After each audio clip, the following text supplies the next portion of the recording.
오늘 갈라디아서 4장 12절에서 20절까지 말씀을 가지고 하나님의 질투를 사모합니다. 하나님의 질투를 사모합니다 라는 제목으로 하나님의 말씀 함께 나누도록 하겠습니다. 하나님의 질투를 사모한다, 좀 이렇게 말이 확 와닿진 않죠. 좋은 것을 사모해야 될 텐데 하나님의 질투를 사모한다, 그 의미를 좀 살펴보려고 합니다. 오늘 설교를 통해서 우리가 애써야 되는 지점을 좀 살펴보려고 해요. 우리는 힘이 있잖아요. 그래서 그 힘을 쓰면서 사는데 실제 우리가 무엇에 힘을 쓰고 살아가고 있는가, 그것을 되돌아보고 실제 힘써야 되는 곳이 다른 곳이 아니라 하나님의 질투였구나라는 것을 깨닫는데 오늘 설교의 목적이 있습니다. 여러분, 성경에 보면 하나님이 불같이 화를 내실 때가 있어요. 하나님이 어떠한 사람들, 어떠한 죄를 보시고 그것을 막 견디지 못해 하시는 그런 모습들이 종종 성경에 나옵니다. 그래서 성경은 하나님의 속성을 질투라고 이야기해요. 우리 말씀 한 구절 찾아볼게요. 출애굽기 34장 14절입니다. 출애굽기 34장 14절.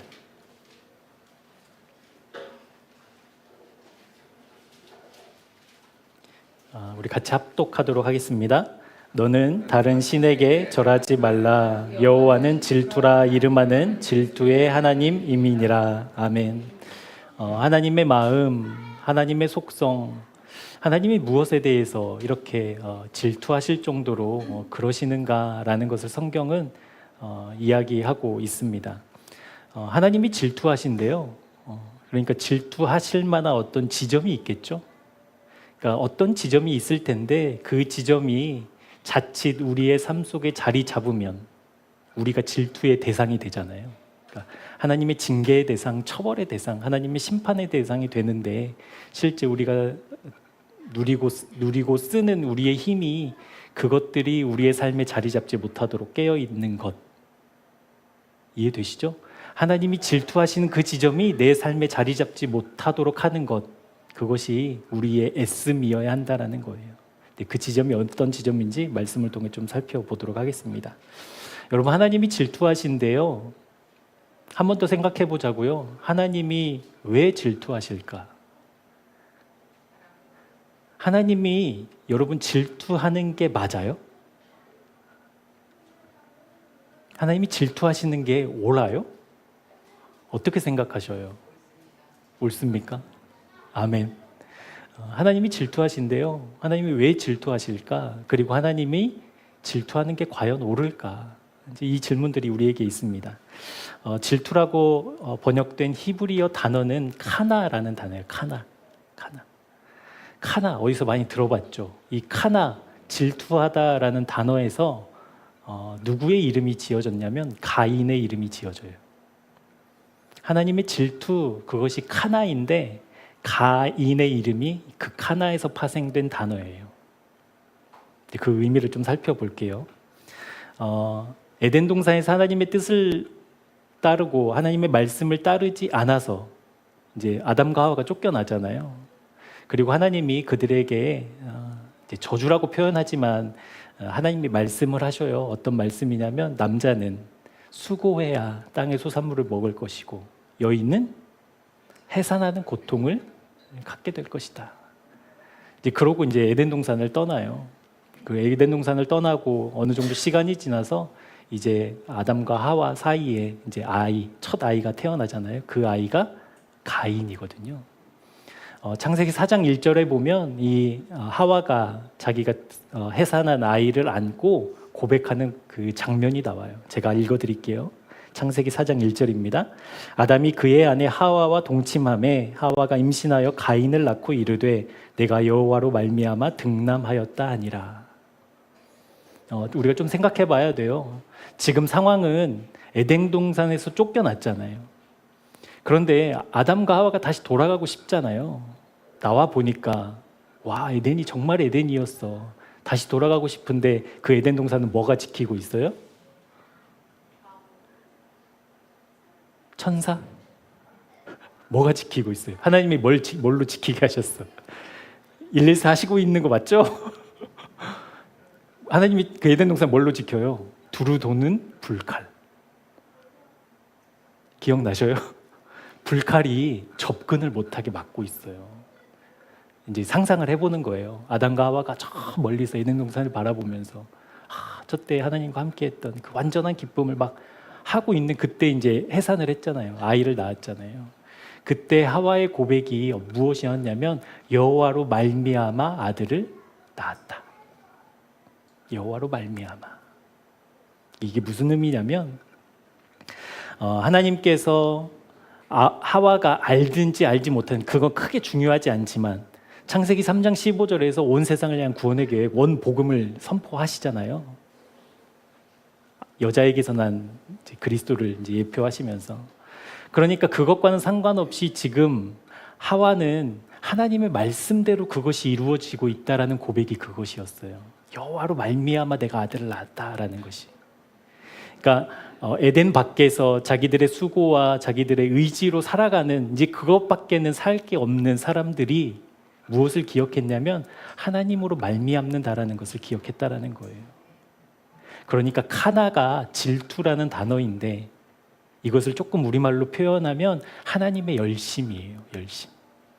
어떤 열심이냐면 말씀하신 그대로를 이루시는 열심. 말씀하신 것을 하나도 빼놓지 않고 그 말씀 그대로를 하나님의 뜻과 하나님의 권세로 이루고야 마시는 그 하나님의 열심이 카나라는 단어예요.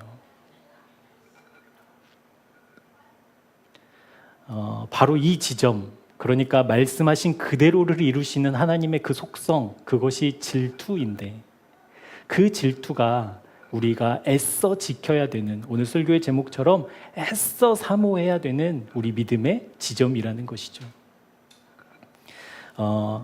여러분, 하나님이 왜 우리를 질투하실까? 사랑하지 않으면 이제 질투할 필요가 없는 거잖아요.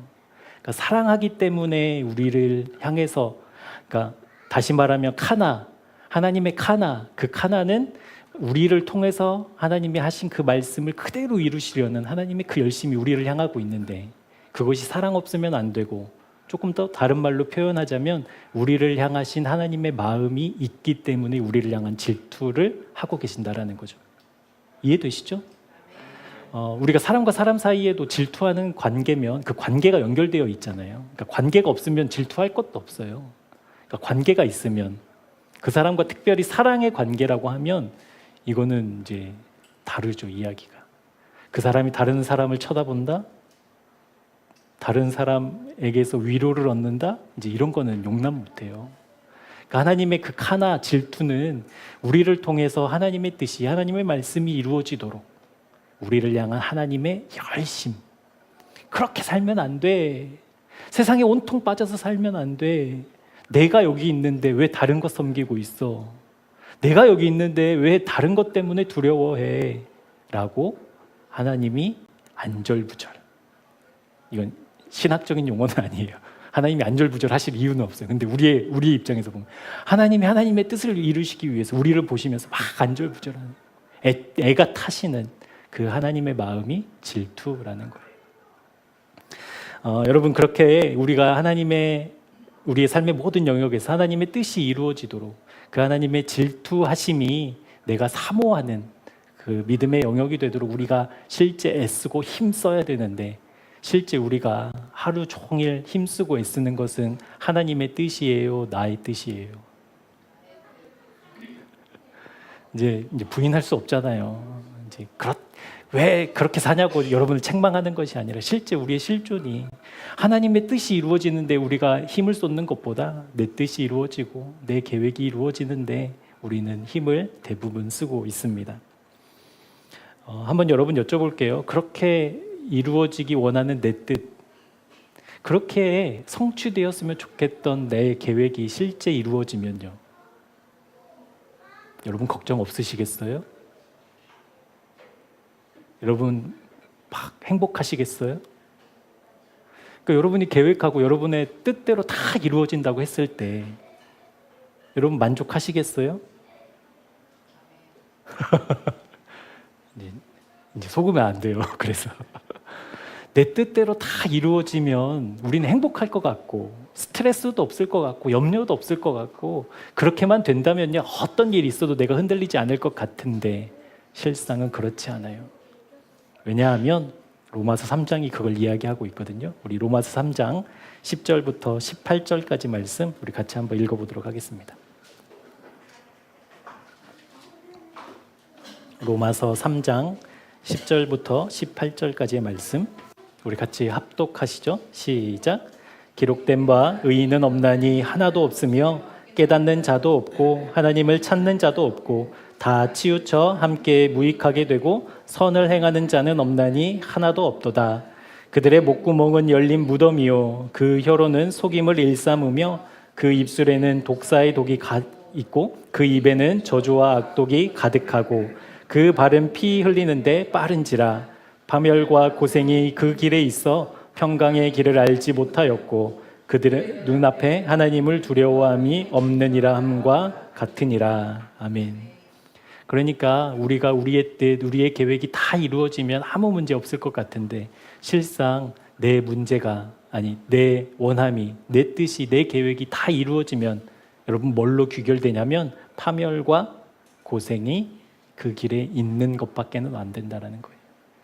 그러니까 우리가 겉으로는 괜찮은 사람처럼 보여도 우리의 속사람은 그러지 않잖아요. 우리 속마음은 또 그러지 않잖아요. 그러니까 내 뜻이 다 이루어지면 다 좋을 것 같아서 하나님께 그렇게 기도하지만 실제 그것이 다 이루어진다고 하면 이제 큰일 나는 거예요. 큰일 나는 거.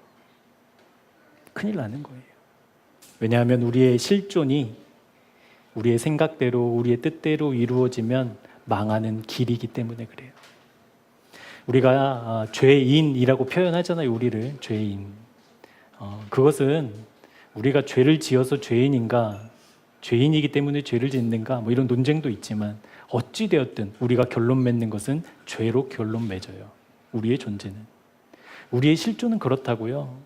그러니까 여러분이 정말 선한 뜻을 가지고 원대한 뜻을 가지고 막 사람들이 박수치고 막 평화상을 받을 만큼 그런 일을 한다 해도 실제로 그것은 결국 죄로 귀결돼요.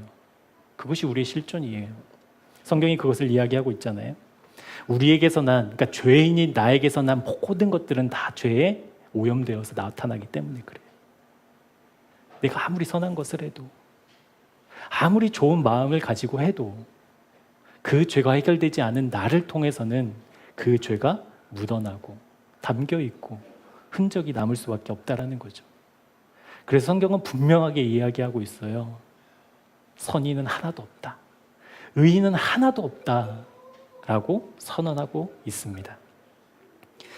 그렇기 때문에 아이러니하게도 우리가 그런 존재이기 때문에 하나님이 우리를 향해서 질투하셔요. 이해되세요, 여러분? 우리가 그런 존재여서 하나님이 질투하신다라는 거. 그러니까 죄인이기 때문에 죄를 생산해낼 수밖에 없는 존재인 나를 하나님이 그런 죄인이기 때문에 질투하신다라는 거. 여러분 밝히 깨달아졌으면 좋겠습니다.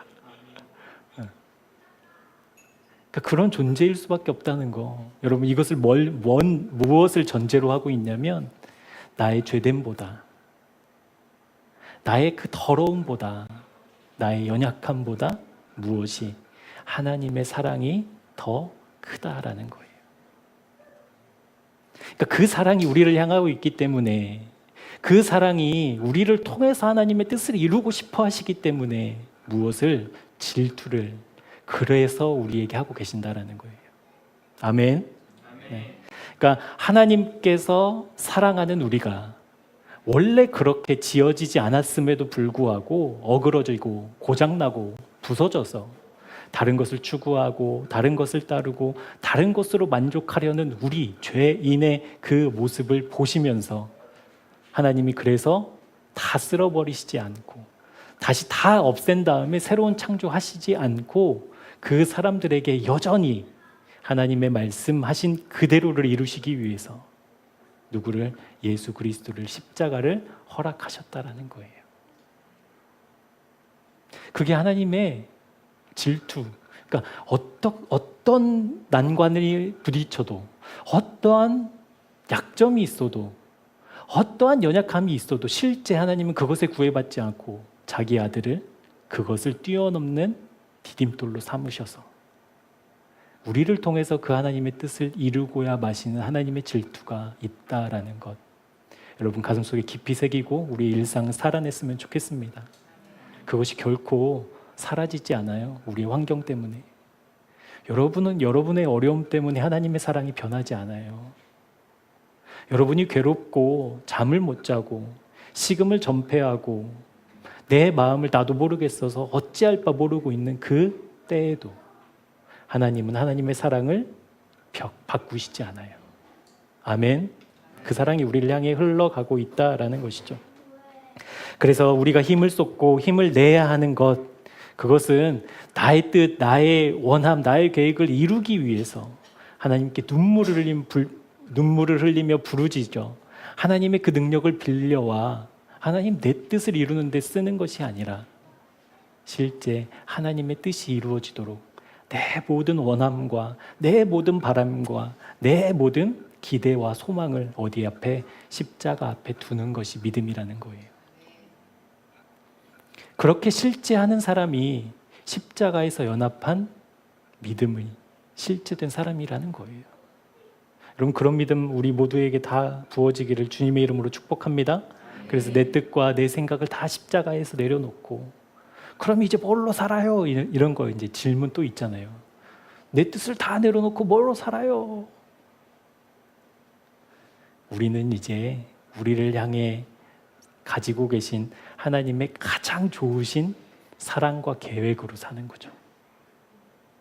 내 뜻보다도 더 높은, 내가 세웠던 계획보다도 더 완전한 그 사랑하심으로, 그 은혜로 이제 우리는 사는 것이죠. 더 나은 삶. 그것이 십자가에서 우리의 모든 계획과 뜻을 내려놓는 사람이 얻을 복이다라고 성경은 끊임없이 반복하고 말씀하고 있습니다. 그래서 우리가 애써야 되는 건 하나님의 마음이 알아차렸으면 좋겠어요. 하나님, 주님의 뜻이 무엇인지 내가 분별할 수 있으면 좋겠어요. 하나님, 지금 이러한 저러한 어려움이 있어서 지금 괴로운데, 슬픈데, 가슴이 눌리고 막 어깨가 무거운데, 그런데 주님의 뜻이 분명하게 깨달아져서 하나님, 내가 기꺼이 순종할 수 있는 그 믿음 나에게 허락해 주세요라는 그 믿음의 기도가 여러분 우리의 어려움을 딛고 일어나 주님의 영광을 바라보게 할 줄 믿습니다. 그래서 우리가 욥처럼, 그러니까 욥이 고통이 없는 사람이 아니었잖아요. 우리가 이제 오해하면 안 돼요. 믿음이 좋으니까 자식이 죽어도 아무렇지도 않고 재산을 다 잃어도 아무렇지도 않고 그냥 친구들의 그 막 변명과 이야기에 막 화만 내고 막 이런 사람이 아니라 실제 그 자식을 잃은 아픔을 겪고 그 고통을 겪고 나를 위로해준 친구들이 비수와 같은 칼날을 자기 가슴에 꽂는 그 아픔을 다 겪으면서도 결국 하나님을 받듯이 우리에게도 우리의 어려움을 통해 우리를 사랑하시는 주님이 더 선명해지는 은혜가 우리 모두의 신앙생활 속에 확인되고 또 확인되고 경험되고 또 경험되는 은혜가 정말 가득하기를 축복합니다. 여러분 최소한 우리는 이 자리에 모여있는 사람들은 이제 믿음이 있는 거니까 모였잖아요. 믿음을 가져볼까? 뭐 이 정도도 아니잖아요. 이제 우리는 믿음이 있어서 조금 더 잘 살고 조금 더 믿음으로 살아보려고 이제 애쓰는 사람들이잖아요. 근데 표정들이 왜 그래요? 최소한 그렇잖아요. 되든 안 되든 상관없이 어떻게 하면 더 순종할까? 어떻게 하면 주님을 더 따라갈까? 이제 그 정도로 이제 우리가 이제 그런 믿음을 가진 사람들인데,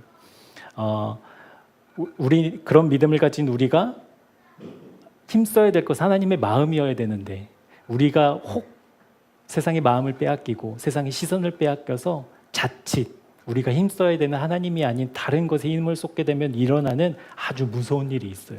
그게 뭐냐면 우상 숭배예요. 우상. 그러니까 하나님께 시선을 놓치면 바로 생기는 게 뭐냐면 우상이 생겨요. 우상. 내가 뭐 이렇게 불상을 만들고 뭐 어떤 형상을 만든 그 우상이 아니라 하나님께 시선을 놓치는 순간 하나님보다 커져버린 우상이 반드시 있어요. 그러니까 그것이 어디에서 일어나냐면 하나님을 모르고 구원도 받지 못했고 하나님의 은혜가 뭔지도 모르는 사람들이 하는 것이 아니라 실제 믿음의 사람들 안에서 그 우상이 이제 만들어진다라는 거예요. 우리 출애굽기 32장으로 한번 가보겠습니다. 출애굽기 32장 1절부터 6절까지 말씀 우리 같이 한번 읽어볼게요. 출애굽기 32장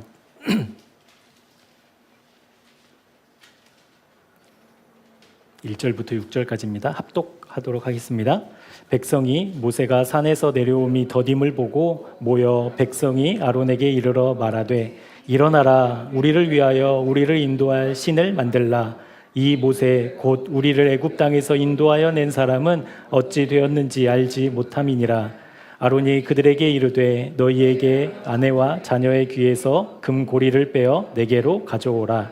모든 백성이 그 귀에서 금고리를 빼어 아론에게로 가져오매 아론이 그들의 손에서 금고리를 받아 부어서 조각칼로 새겨 송아지 형상을 만드니 그들이 말하되 이스라엘아 이는 너희를 애굽 땅에서 인도하여 낸 너희의 신이로다 하는지라.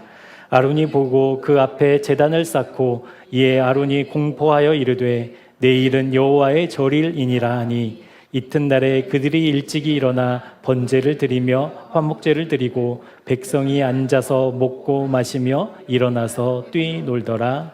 아멘. 그러니까 지금 이스라엘 백성이 광야에서 모세가 40일 동안 하나님의 계명을 받으려고 안 내려오니까 염려가 되고 걱정이 돼서 송아지 형상을 만들고 이것이 우리를 인도할 하나님이다라고 이야기하면서 그 앞에서 이제 제사를 드리잖아요. 그러니까 이 모습만 보면 이것만큼의 제사가 없어요. 예배가 없다고요. 여러분 마지막 절 한번 보시겠어요?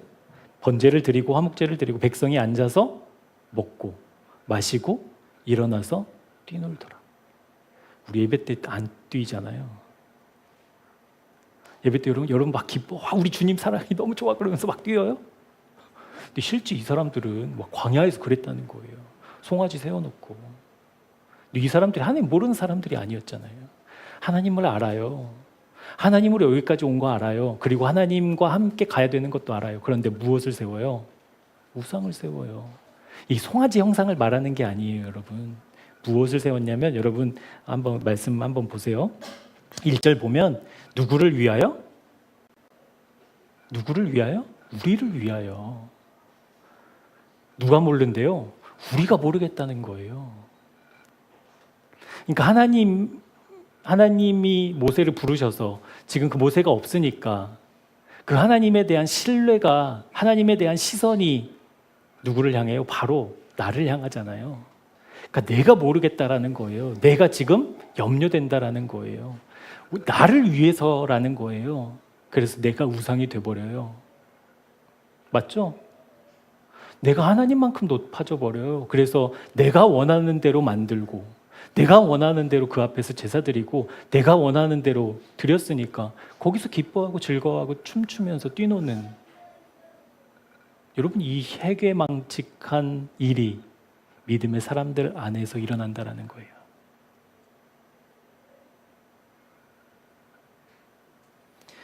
그들이 왜 하나님이 없어서 불안해했어요? 하나님을 놓쳤으니까. 지금 하나님의 산 호렙산에서 하나님이 역사하고 계심에도 불구하고 내 생각으로는 지금 하나님이 뭔가를 모세에게 들려보내셔서 그 모세가 우리에게 안심을 줘야 되는데 그러지 않아서 염려되고 걱정되고 두려운 마음에 우리를 위해서 금송아지를 지어요. 그 목적은 분명하죠. 그 목적은 분명해요. 내가 안전하고 싶다는 거예요. 내가 편안하고 싶다는 거예요. 내가 안심하고 싶다는 거예요. 누가? 내가. 그게 우상이라는 거예요. 지금 이스라엘 백성이 아론에게 요구한 것이 그거였거든요. 모세가 보이지 않으니까 두렵고 걱정되고 이제 앞으로 우리 어떡하냐. 그러니까 우리를 인도할 신을 만들어라. 그 신이 나에게 이 두려움을, 이 걱정을, 이 염려를 해결해 줄 거야. 그래서 그걸 만들고 그 앞에서 춤추며 즐거워해요. 6절 하반절 보면 그 금송아지 앞에서 앉아서 먹고 마시며 일어나서 뛰놀았다라고 성경은 기록하고 있습니다. 그 우상이 우리에게 아무런 능력을 주지 못하는 것이 아니라 실제 무엇을 주냐면 평안과 기쁨을 줘요. 맞죠? 지금 모세가 안 와서 막 안절부절해서 막 두려워해서 아우성으로 막 소리치던 백성들이 지금 뭐 하고 있는 거예요? 앉아서 먹고 마시고 뛰놀았어요. 여러분, 이거 마음이 편안하지 않으면 못하는 행동이잖아요. 불안하면 못하는 행동이잖아요. 그러니까 실제 하나님으로부터 내 시선이 비껴나서 내가 하나님만큼 높아져서 내가 안심하고 싶고 내가 섬기고 싶은 그 무언가를 만들었는데 그것이 실제 아무런 힘이 없는 것이 아니라 나에게 위로와 힘과 평안을 허락한다고요. 그래서 여러분, 우상숭배가 무서운 거예요. 이 마음의 주인이 하나님이신데 이 마음의 주인이 뇌가 돼버린 것도 큰 문제인데 내가 주인이 되니까 누리는 안전함이 있어요. 그러니까 하나님의 시각으로는 죄지만 내가 주인이 돼서 휘두르는 그 기쁨이 있다고요. 여러분 다 그거 겪으셨잖아요. 내가 뭔가를 계획하고 했는데 막 이루어져. 그럼 여러분 막 슬퍼요. 하나님한테 떠났다고. 우리 막 기뻐해요. 그 평안과 안전함이 실제 있다고요. 그래서 이 우상 숭배가 왜 무섭냐면 그렇게 내가 그것을 아주 작은 거라도 경험을 하면 우리는 반사적으로 내 마음을 다 내어줘 버려요. 거기다. 맞죠? 여러분, 뭔가 내 마음에 드는 거 있으면 한 번만 봐요? 계속 봐요? 여러분, 폭삭수가수다 안 본 사람 손 들어보셔요. 많이 있네. 막 유명하다고 그래가지고 다 본 줄 알아요. 그거면 1회만 봐요? 하면 끝까지 다 봐요.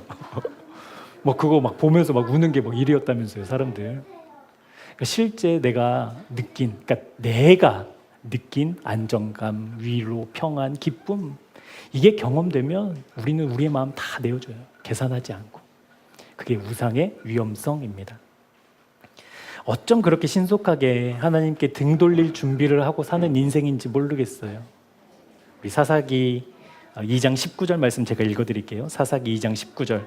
그 사사가 죽은 후에는 그들이 돌이켜 그들의 조상들보다 더욱 타락하여 다른 신들을 따라 섬기며 그들에게 절하고 그들의 행위와 패역한 길을 그치지 아니하였다.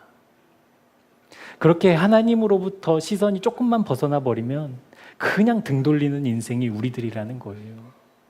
그런 우리가 여러분 선한 마음 품고 좋은 일 하면 뭐냐고요, 그게. 아무 의미가 없다라는 거예요. 사랑하는 여러분에게 하나님의 마음이 흘러갔으면 좋겠습니다. 무엇이냐면 그런 존재이기 때문에 하나님이 나를 질투하시는구나. 그 질투에 우리 오염된 생각을 버리자고요. 하나님이 그런 우리의 존재를 사랑하셔서 그렇게 고치려고 하고 또 되돌아오라고 하고 말씀하시고 보여주시고 인도해 주심에도 불구하고 우리는 언제나 다시 등 돌려 세상으로 향하려는 우리에게 하나님은 쉬지도 졸지도 아니하시고 질투하신다.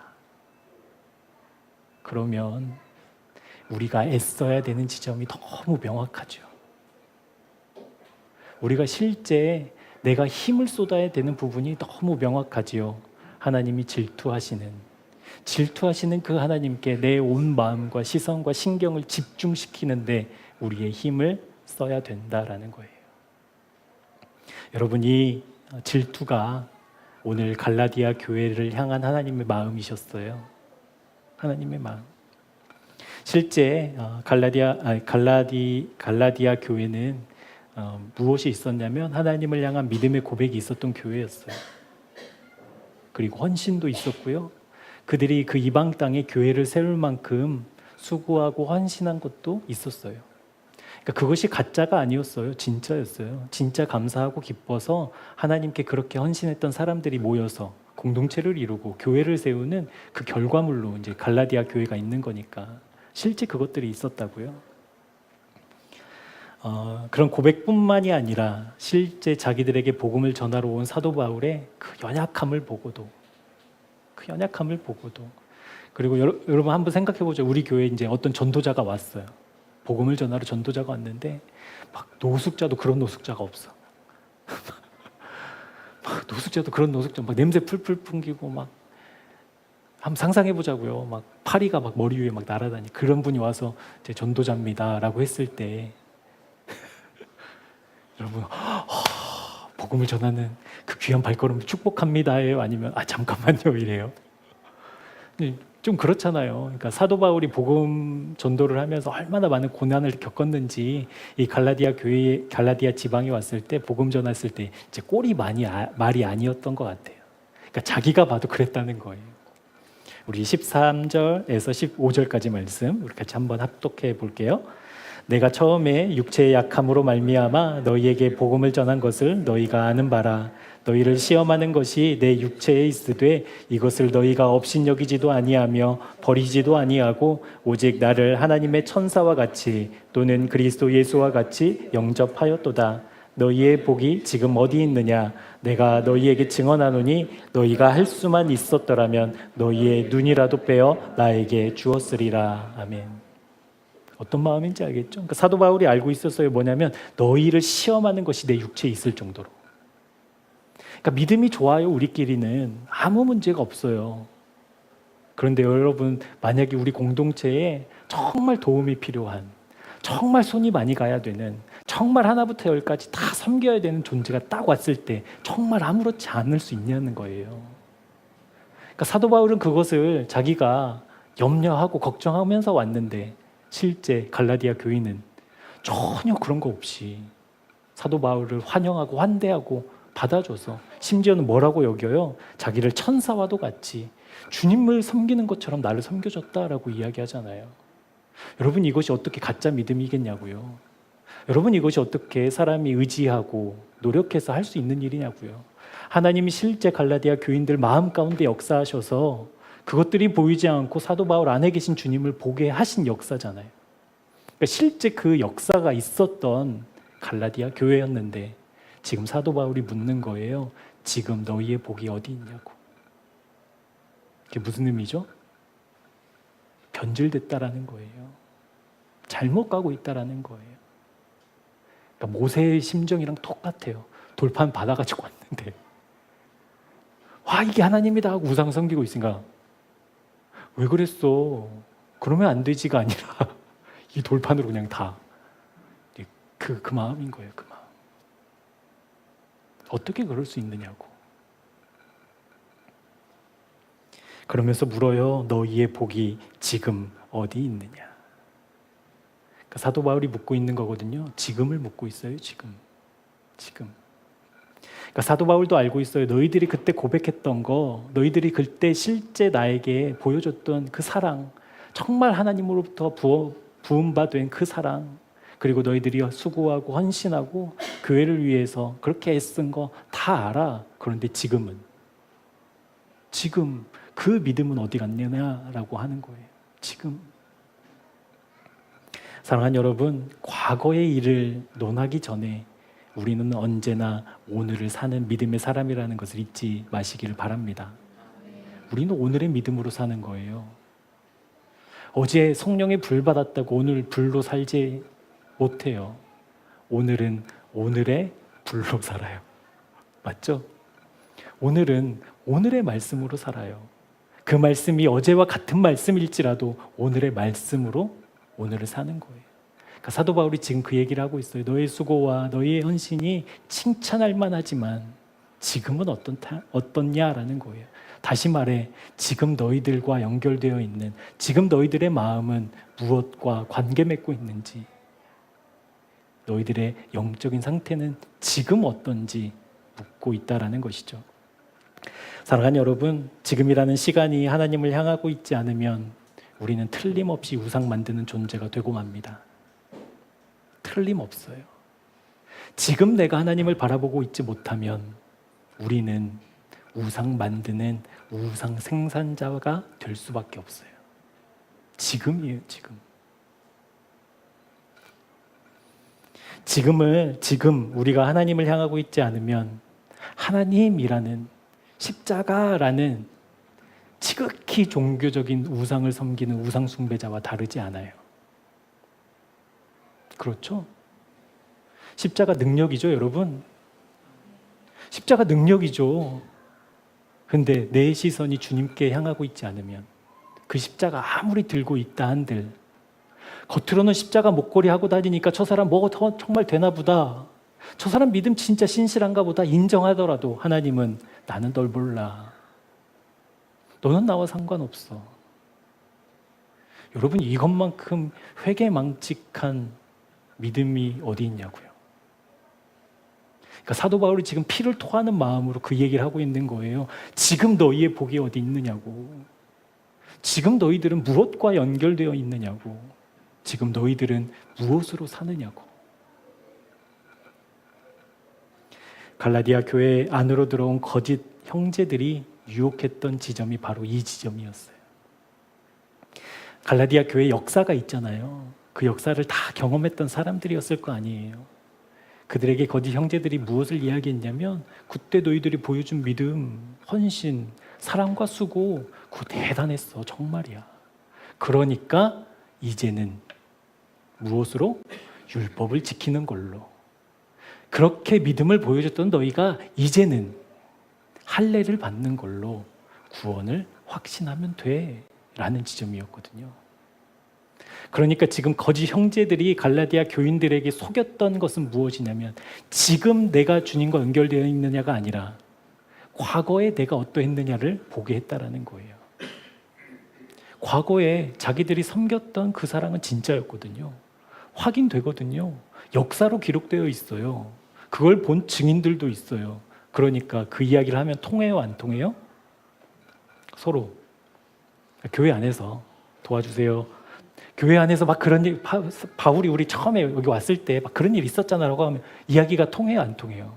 아, 그때 김 집사가 그때 막 다 씻겨가지고 막 집에서 삼계탕 먹이고 막 그랬잖아.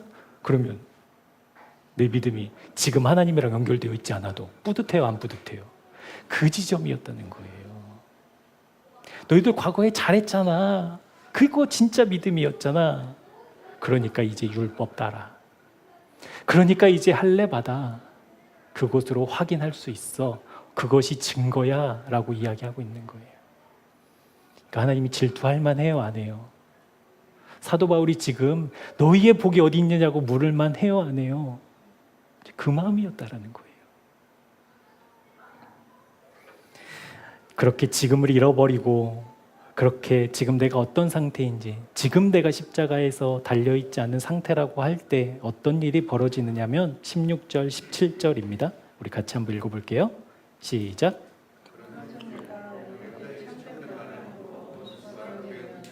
그들이 너희에게 대하여 열심내는 것은 좋은 뜻이 아니요 오직 너희를 이간시켜 너희로 그들에 대하여 열심을 내게 하려 함이라. 그러니까 사도 바울이 지금 그런 상황 속에서 너희의 복이 어디 있느냐라고 이야기를 하고 있을 때 사도 바울이 결국 너희들 그러니까 하나님으로부터 돌아섰던 그 놓쳤던 십자가 다시 붙잡아야 된다고. 너희들 다시 그 십자가에서 주님과 연합해서 죽어서 주님과 함께 부활해서 주님과 함께 승천하고 그 하늘 보좌 우편에 가 있는 하늘의 기쁨 실제된 그 믿음이어야 한다라고 얘기할 때, 그때 무엇을 이야기하고 있냐면 갈라디아 교회 교인들은 원수처럼 봤다라는 거예요, 바울을. 이해되세요? 십자가에서 죽읍시다 라고 했더니 교회 사람들이 저 원수를 잡아가라 이랬던 거예요. 지금 여러분, 어디에서요? 갈라디아 시장에서요? 갈라디아 교회에서요? 교회 안에서 이런 일이 일어났던 거예요. 교회 안에서. 여러분, 아주 중요해요. 이 지점이. 교회 아니라고 안전하지 않아요. 주님과 떨어져 있으면. 주님을 내가 지금 놓치면 아무리 예배를 드리건 아무리 찬양을 하건 아무리 눈물을 흘리며 기도를 하건 위험해요. 그것을 사도 바울은 원수 되었다라고 지금 이야기하고 있어요. 원수. 원수라는 표현이 엑소라는 그 헬라어 단어인데요. 이것은 적개심이 있다 이런 표현이거든요. 그러니까 사도 바울이 복음을 전해줘서 구원받아서 교회를 세운 그 놀라운 역사들을 다 함께 했음에도 불구하고 그들이 지금 하나님을 놓치고 있으니까, 하나님을 놓치고 거짓 형제들을 붙잡고 있으니까 십자가에서 죽자라고 하는 사도 바울을 향해 적개심을 드러내면서 이 원수야 라고 이야기하고 있다는 거예요.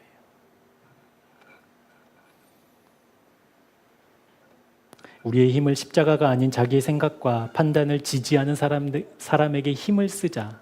그 갈라디아 교인들은 십자가가 이제는 미련하고 어리석은 것이 되어버렸습니다. 거기에서 죽어야만 소망이 있어 라고 하는, 그것이 우리의 유일한 소망이야, 힘이야, 능력이야 라고 외치는 사도 바울을 향해서 원수라고 손가락질하고 있다는 거예요. 그렇게 십자가를 미련하고 어리석은 것으로 바꾸어 그들이 결국 추구하려고 했던 것은, 그러니까 거짓 형제들이 그들을 유혹해서 결국 하려고 했던 것은 모두가 다 하나같이 내가 높아지는 것이었습니다. 내가 높아지는 것. 아까 내가 안심하고 내가 기쁘고 내가 만족하는 거 다 누구 중심이에요? 나. 아담과 하와를 유혹했던 뱀의 유혹도 그거였잖아요. 너 높아질 수 있어. 너 하나님처럼 될 수 있어. 그것이 얼마나 강력한 유혹이었는지 그냥 고민 없이 먹어버리잖아요.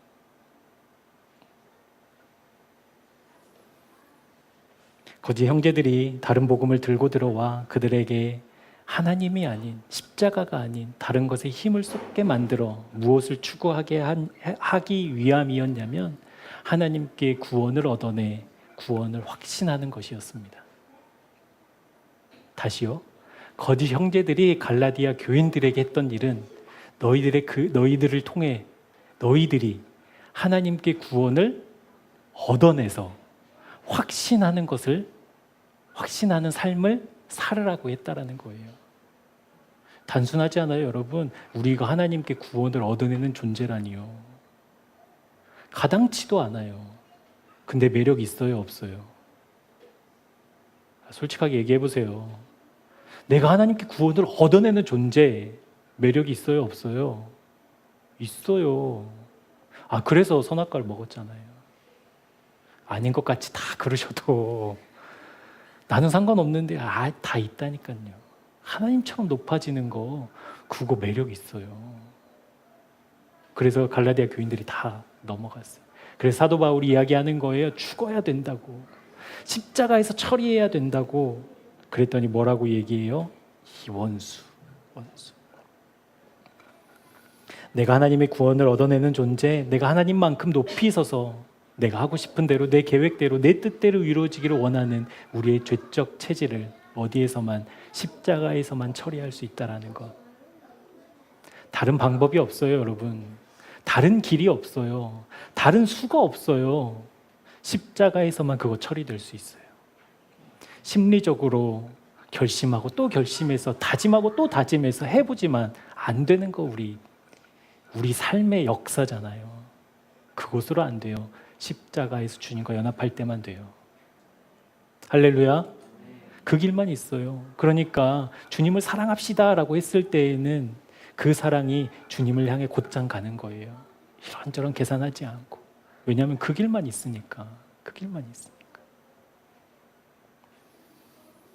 내가 우상이 되어 높아지려는 욕구가 실제 유대 사회에서 어떻게 작용되었는지 목동을 보면 알아요. 그러니까 유대 사회는 율법 중심의 사회잖아요.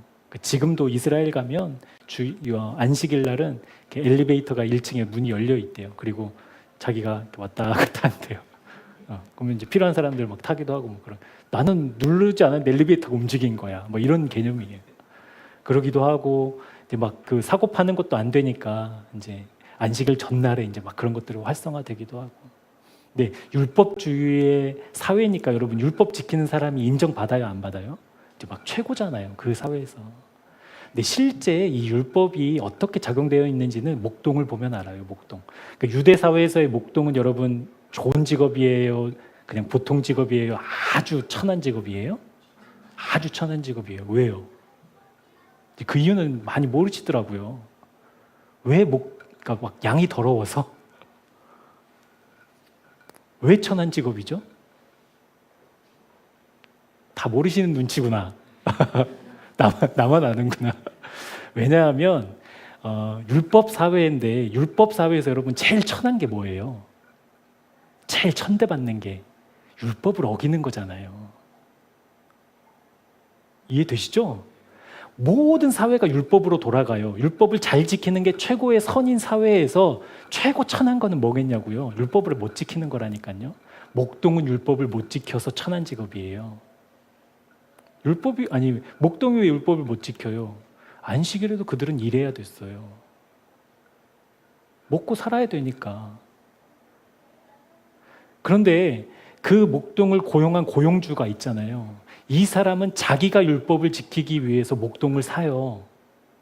야, 안식일 어길 사람. 야, 아무도 없어. 100만 원 더 줄게. 없네? 200만 원 더 줄게. 뭐 한두 명 손 드는 거예요, 그렇게. 그럼 그 사람들을 사서 안식일에도 일하게 해요. 양들을 굶길 수 없으니까. 그리고 나는 율법 지키러 가요. 그래서 목동이 천대받는 직업이었다고요. 율법도 안 지키는 것들, 이렇게. 여러분, 이것이 무엇을 이야기하고 있냐면 우리가 율법을 지키고 하나님의 말씀을 따르는 것, 그거 너무 중요한데 누가 중심이 돼요? 내가 중심이 되면 다른 사람은 율법 못 지키게 하고 내가 율법을 지켜서 내가 안심하는 존재가 우리라고요. 그렇게 끔찍한 존재가 저와 여러분이라고요. 나는 지키면 돼. 그런데 상대방은 지키든 말든 상관없어. 네가 손가락질을 받든 뭐하든 나는 그냥 너에게 돈 몇 푼 더 주고 나는 내가 율법 지켜서 인정받으면 돼. 이게 우리의 실존이라고요. 그런 우리를 사랑하신 하나님께서 어떻게 우리를 질투하지 않으시겠냐고요. 우리를 모르는 척 하시겠냐고요. 쉬지도 졸지도 주무시지도 않고 우리에게 질투하시는 하나님, 그 하나님께 우리의 마음 드리고 또 드리고 못 드려서 또 울면서 또 드려서 하나님 근심거리가 아니라 하나님의 동역자로 살기를 애쓰는 그것이 우리의 믿음 생활이어야 할 줄 믿습니다. 사랑하는 여러분, 한 가지만 좀 권면드리고 설교를 마치려고 합니다. 십자가에서 죽자고 하는 소리가 교회에서는 너무나 당연한데 갈라디아 교회 안에서는 그것이 원수의 소리로 들렸잖아요. 우리 교회는 그러면 안 돼요. 다 알고 있다고. 그것도 모르는 사람이 어디 있냐고. 안 돼서 문제지. 십자가에서 죽읍시다 라고 하는 그 외침에 여러분 그렇게 반응한다면 지금 엎드리셔야 돼요. 그것만이 우리의 유일한 소망인데, 그것만이 우리가 살 수 있는 길인데 그것을 알고 있다고 그것을 뻔한 소리라고 여긴다면 좀 과격하게 얘기할게요. 십자가 원수예요.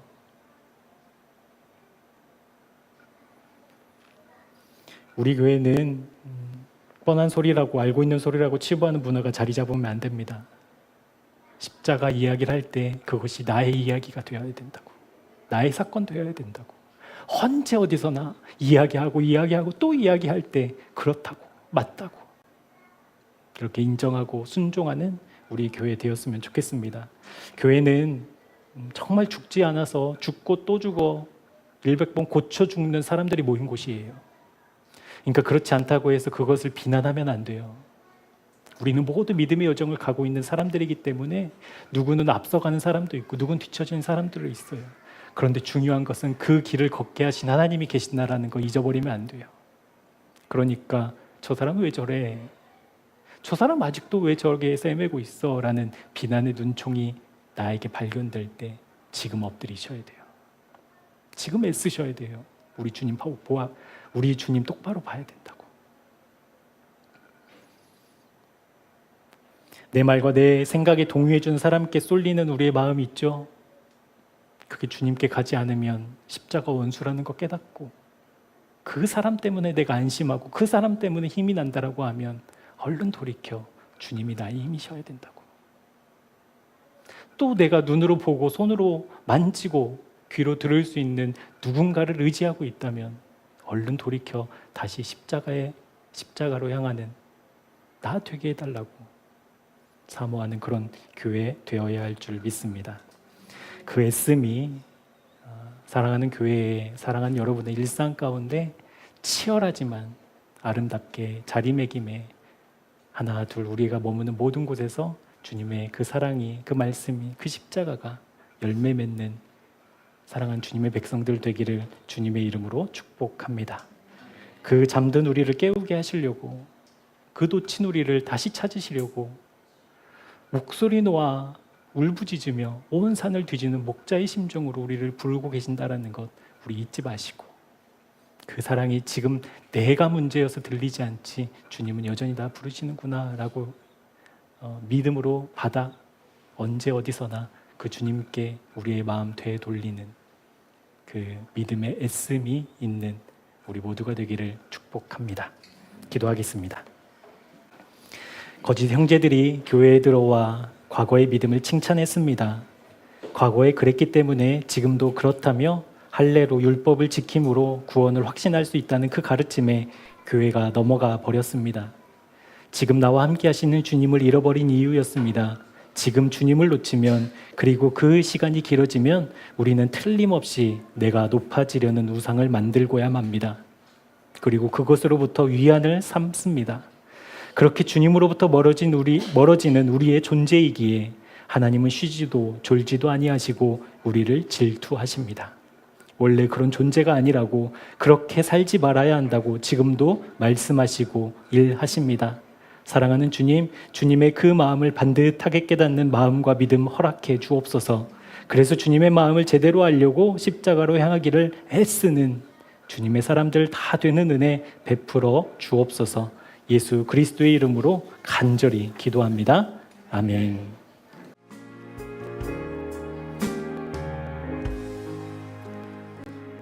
우리를 질투하신 하나님을 오해했습니다.